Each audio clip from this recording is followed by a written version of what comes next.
Hi, I'm James Harrison and I manage the two kitchens for Vache and TST in Soho. And I'm here with Foodie in their test kitchen today to teach you guys at home how to prepare and cook the perfect steak. So at Vache, we only use the best steak we can get our hands on, and that is the USDA prime ribeye, which is what we have in front of us right here. The reason we choose the ribeye is because it holds up to high temperature cooking extremely well, because it's got a great fat to meat ratio. We trim our steaks in-house. We get a ribeye roll. We trim a lot of the fat off. We trim a lot of the silver skin off. We try to give you the perfect steak, which is 10 ounces. It's important not to take too much fat off, otherwise when you start cooking your steak, it'll fall apart. So I'm just going to portion up a couple of steaks here. So now that we have these steaks portioned, let's get them buttered, seasoned, and then I can show you how to cook that perfect steak.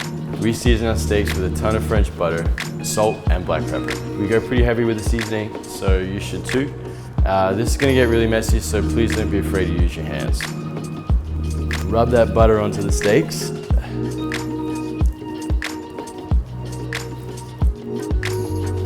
And then with our seasoning,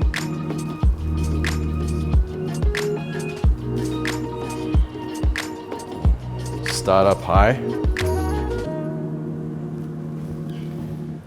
flip them over.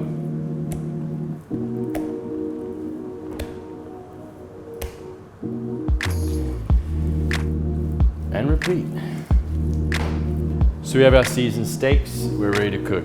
At Vache, we have a custom-made cast iron grill, which I know you don't have at home. So I'm gonna teach you how to cook the steak in a pan.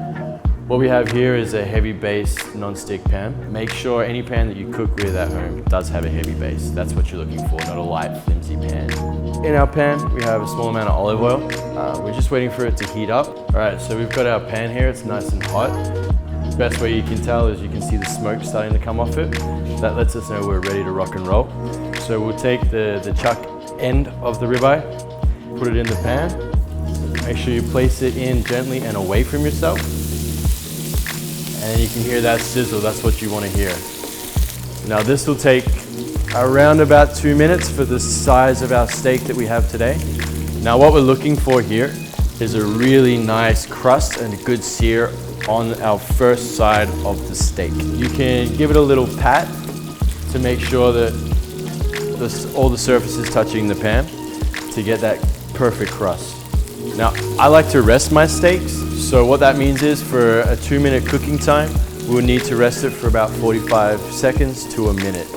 The general rule of thumb is half the time of your cooking time for resting. You can pull it up to check, but you don't want to do it too often. So we're really, really close now to having to turn the steak, and that's been about 45 seconds of cooking time. So we'll turn the steak. Now you can see we've got a really good, nice caramelization, a really good dark brown crust.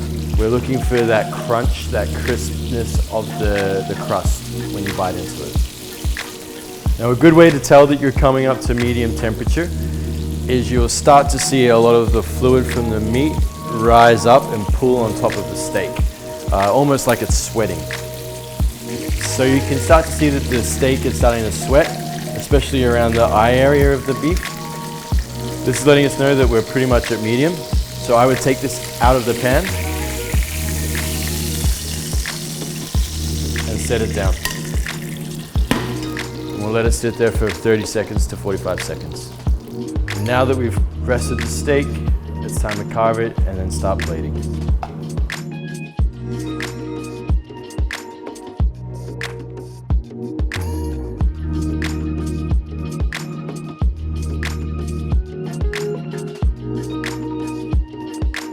So here we have our USDA ribeye, cooked to perfection, a perfect medium, from your chef at Vache, James Harrison.